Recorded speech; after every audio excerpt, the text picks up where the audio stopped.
Yo, what up everyone? I'm Rahim, your owner of Rapping and Snacking, coming at you with another video. This time it's going to be a little different. I'm going to do a song breakdown. Kind of just want to talk about a track from Eminem's catalog that I think is really good and not discussed enough.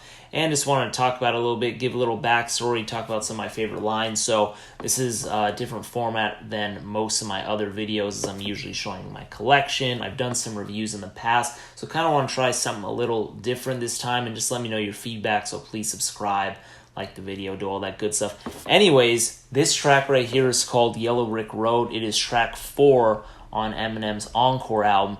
An album, in my opinion, that is really half and half. And it's really half great and half bad. Half just pretty bad. You know, it has some excellent songs like Yellow Brick Road, Evil Deeds like Toy Soldiers, etc. Then it has just some bad songs like Puke and Ass Like That, and it just keeps going.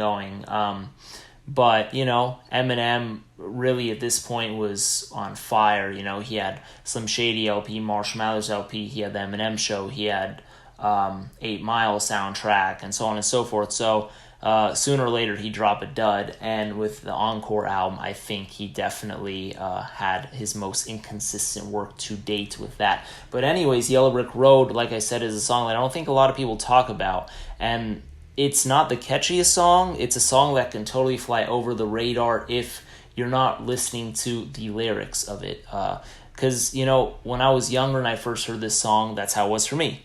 So anyways, Yellow Brick Road is very controversial, actually, because it stems from the ongoing beef that Eminem had with the Source, and more particularly Benzino of the Source. And I'm about to pull up a magazine that has Eminem on the cover right here. And the Source is actually really intelligent, you know, what they were doing at the time in terms of, you know, publicity. Eminem not only being the best-selling rap artist of all time. At this point in time, he wasn't the best-selling of all time at that point. I don't think so. You know, so anyways, it's clear that he was the biggest rap star at the time, however. So anytime he can get on a cover, that just means your magazine or whatever have you with him on it is just going to sell. So Eminem had a beef with the Source. A lot of us know by now, but at this time it was really, really, really big. And here I have the Source issue from February of 2004. You see Eminem right here, kind of looking like, you know, he's got like a black eye, he's swollen, he's bandaged up, flicking off the camera. And then it's interesting right here, you know, it says Eminem cleaning out white America's closet. The hip-hop community responds to Marshall's madness, you know, putting on a play on words, his name being Marshall Mathers. And then underneath we have here Benzino, who Eminem was feuding with at the time. Benzino, the street disciple, lays the drama to rest. So it's funny, first off, talking about Eminem, calling him out on his madness, and then right under promoting Benzino. Just classic Source, you know, trying to build up their magazine, trying to build up Benzino, and this is kind of when the magazine was catching a lot of flack as well. But right here in this, the reason I'm bringing this up in the Yellow Brick Road track breakdown is because this is very important. If it weren't for this and other things that had happened, the song Yellow Brick Road probably would have never came out, because Yellow Brick Road is really addressing controversies of tracks surfacing from Eminem's past songs when he was very young in the hip-hop game, when he was really a subpar average, not that talented MC. And if you go ahead and Google or YouTube the song Foolish Pride, you'll go ahead and see that as he references on this song. And Foolish Pride is also referenced in this magazine. The magazine article written by Kim Osorio, she does get to interview some people that Eminem had worked with back in the days. And yeah, she gets some quotes from them and also writes a whole piece on it. And it's very clearly one-sided. Granted, she's hired by the Source at this time and, you know, writes her piece as well. But it's all interesting, you know, you get to see, you know, her side and Eminem kind of rebuttaling with Yellow Brick Road. So Yellow Brick Road, so for those who don't know, I'd encourage you to listen to the track Foolish Pride.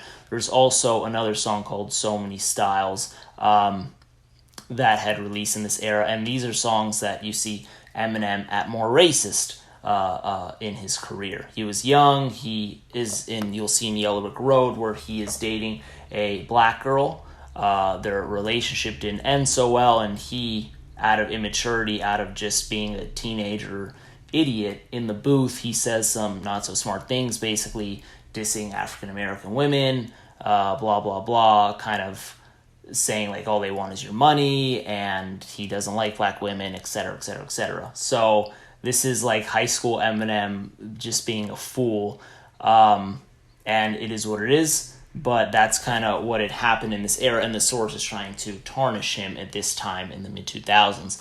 So very interesting piece of history. But then where Yellow Brick Road gets so great is because now Eminem is trying to tell his side of the story, trying to rebuttal, and with a track laced by Luis Resto and Eminem, it's just really, really, really fine work right here. So I'm also in this video going to go ahead and talk about some of the lyrics on this song. But anyways, he's basically in this track in verse 1, he's kind of giving background, right? Verse 1 and verse 2, he's giving background, basically saying like this is his story and no one can tell it for him. He's basically stating how he knows he's not wanted here, and that's a double entendre, right? He's talking about he's not wanted here in the sense of in Detroit, and he's not wanted here in the sense of music, because he's a guest in hip-hop, being a white MC, selling so much, and he's getting a lot of flack for it. He's not wanted here in hip-hop, but he's also not wanted in Detroit, because as you will hear in the beginning of the song and throughout his career, he's mentioning how he's getting his ass kicked, getting stuffed in lockers, getting beat up in the north side, which is the predominantly white area, and then in the south side, which is the predominantly black area of Detroit. You know, north of 8 Mile Road is white, and the more suburb area where he's getting beat up, and then the lower part of 8 Mile is the black area where he's also getting beat up.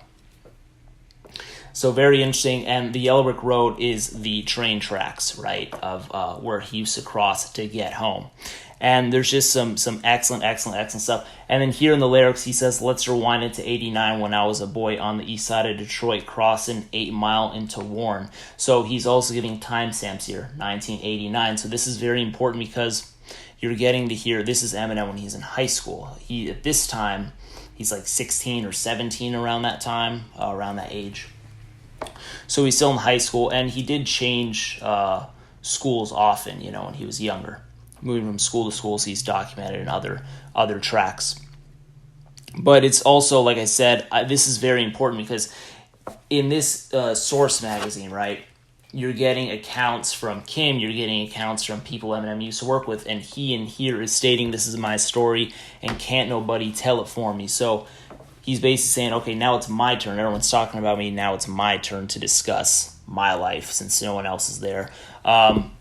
But anyways, also in that first verse, he's stating he used to get his ass kicked damn near everywhere, from Bel Air Shopping Center, just for stopping in there, from the black side all the way to the white side, and basically just stating how he's getting his ass whooped, blah, blah, blah. And then you get into the chorus, basically falling through the Yellow Brick Road as we go in another episode, etc., stating, you know, his journey from north and south side, etc. But anyways, then you go into the next verse, which is the second verse, where he's stating, oh, you know, I used to roam the streets so much they call me a drifter. Sometimes I'd stick up a thumb just to hitchhike, etc. And he's saying that sometimes he'd have to steal a bike from a neighboring home so he can just ride a bicycle there. Maybe that's out of fear. Maybe that's just because there was no Uber back then and he just wanted to get there faster. Probably a little bit of both. And then this is very important because he basically states that he dropped the bike off at the park to meet Kim. Kim, as we all should know, if anyone has followed Eminem's career, they know that Kim is his on and off girlfriend, wife, etc., you know, who he even has a daughter with. And Kim is referenced in this song. And this is very crucial part in the song because it's now giving a timestamp of when Kim's also in his life. So basically he stays at Kim's house when, you know, he get kicked out of his mom's house. And then now he's referencing Proof, so rest in peace of Proof. That's about the first time I met Proof, with Goofy Gary on the steps of the Osborne handing out some flyers. And now Proof is kind of catching wind that Eminem raps, because Eminem is saying you should stop by and check us out sometime. And Proof says white boys don't know how to rhyme. And then Eminem is basically saying how he rhymed birthday with first place, and they're basically now admiring Big Daddy Kane because we was on that same shit, that Big Daddy Kane shit, where compound syllable sound combined. And that essentially hip-hop was brought Proof and Eminem close together for them to become friends for the rest of their lives up until Proof passed away, rest in peace. But basically showing that hip-hop brought Eminem and Proof together, right? So hip-hop brought them together because not only was Eminem a rapper, and Proof was a rapper, but also because they liked the same type of rap artist. So now Eminem in this song has essentially stated, okay, this is where the location is, this is where the time is. These are now people who he's starting to introduce us to, Kim, Proof, Gary, etc., and now kind of giving a whole setting for what this song is all about. And I think it's quite great so far and a great build up to an awesome third verse, which I'm about to detail right now. All right, so now to the third verse, which is definitely longer than the first two. We get now Eminem, I believe, going a little bit back in time because he's now stating his first year of 9th grade of high school. And as he, in earlier parts of the song where he said 1989, since he was born in 1972, I'd imagine that 9th grade for him would probably be like 86-ish, maybe 87, because I believe you were like 14 9th grade or something like that. But anyways, he's saying that his first year 9th grade, can't forget that day of school, it was cool to your man MC Shan came through. He said that Puma's a brand because the clan makes troops. It was rumors of a man, goddamn they flew. Must have been true because man, we done banned they shoes. I had the new ones, the Cool J, Ice Lamb, Suede too. So the reason why that's important, he's kind of giving hip-hop history, he's giving a little bit of also like context for what was going on around him. This is important because MC Shan, who had a track called I Pioneered This, he made that diss about Troop, right? And also kind of dissing LL Cool J because LL Cool J had a deal with Troop. So he's basically saying that Puma's the brand now because the clan makes troops, referencing the KKK. The clan makes troops. And then Eminem is basically saying that, man, people banned, or the shoes got banned. He threw them away, and LL Cool J was one of his favorite rappers ever. So it sucks that he had to throw away his Cool J, Ice Lamb, Suede troops, right? And then he said they just threw them in the trash like they're yesterday's news, etc. So this is kind of giving a little bit of time frame here. It's also kind of showing Eminem's involvement with hip-hop at the time, hip-hop in his area in Detroit at the time. It's kind of painting that picture, right? And then he's now saying, guess what came through next? X-Clan debuted. So X-Clan being a hip-hop group also from that era, a very pro-black hip-hop group as well. And he's now referencing X-Clan lyric from Brother J, and he's basically saying that, man, he really messes with Brother J, he really messes with X-Clan, and he even references part of the song, Sissies. And he's now saying that crackers are out with Cactus albums, blackness is in, African symbols and medallions represent black power. And Cactus album, so that is referencing Third Base, their album, the Cactus album, right? And now he's basically saying that, well, black is in, white is out. And now with that also being said, he's not only talking about in hip-hop, but he's also kind of talking about, like, with him being a fan of hip-hop, now he's kind of he's being looked at a little differently in his era, because now he's wearing African medallions, and as he references in the song, and we ain't know what it meant. Me and my man Howard would go to the mall with them all dangling around our necks, showing them off. And then he's basically saying that in this era, he's being laughed at. And people are saying, you ain't even half black, you need to take that off. And he's also wearing the Flavor Flav clocks, etc. But this is very important because it's basically saying, like, Eminem not only being such a fan of hip-hop, right? But now he can't even really represent hip-hop without being made fun of or getting his stuff taken away, and it's also tying into him being beat up, right, whether north or south of the 8 Mile Road. So very intriguing stuff. So this is all very important because Eminem is, like I said, kind of putting context behind this whole scenario, which, remember, this song it's about being called out in the source, essentially, for his racist remarks in those songs that he released around this era. So he's trying to paint the picture here for what's going on in his school, what's going on in his relationship life, and his friends, etc. So now here where it gets to the juicy stuff, where he is now kind of switching over to now his love life, where he states, Kim and I broke up for the first time. She was trying to two-time me, and there was this black girl out of school who thought it was cool because I rap, so she was kind of eyeing me. And it's funny because in the next line where he says, and oh, the irony, guess what her name was, ain't even going to say it plus. So that can only make me assume that the black girl's name was Kim, which would explain the irony. And it's funny, too, because Eminem is now saying that the girl's super bad. She's fire. She's got blonde hair, blue contacts, a big pair of jugs, the bombest goddamn girl in the whole school. And if he could pull her, it would make him more popular and piss Kim off at the same time, which Kim is the white Kim. So very, very interesting. And you'll hear his flow kind of go off of this part of the song. And he's now saying that his plan to dump her kind of backfired because she left him for a black guy. So Eminem's kind of spite relationship didn't really work out. He got the short end of the stick, and then this led him to being very bitter and recording those inappropriate songs, Foolish Pride, and so on and so forth.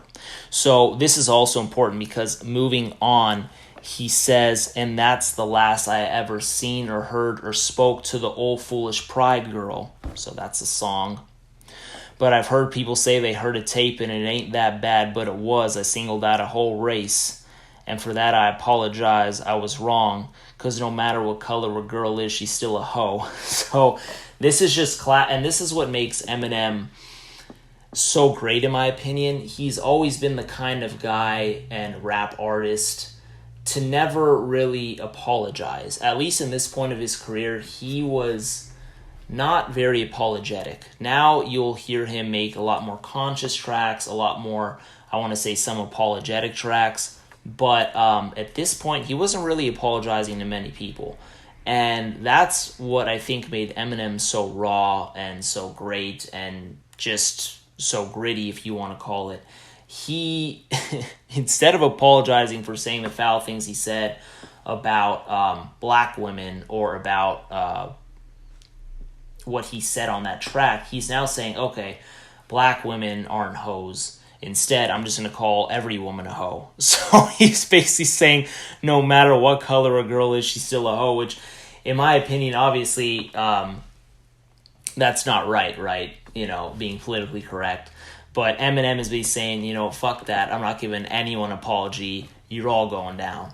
And this is just vintage, unapologetic Eminem. He's basically saying, like, yeah, Foolish Pride was wrong, but on top of that, fuck all y'all. So in my opinion, Eminem is really, this song is very genius in my opinion because, like I said, it's a track that can really go over your head if you're listening to it.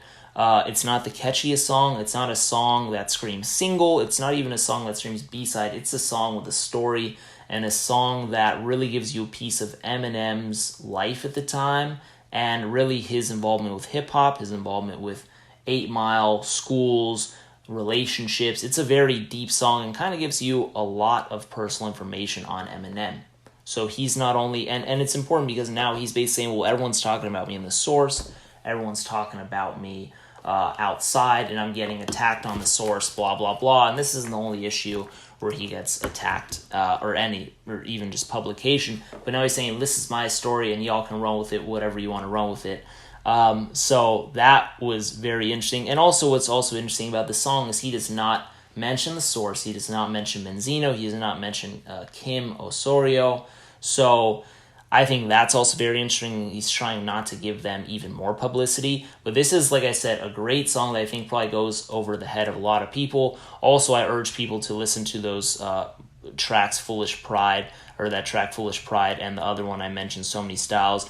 Eminem really sounds abysmal on those songs.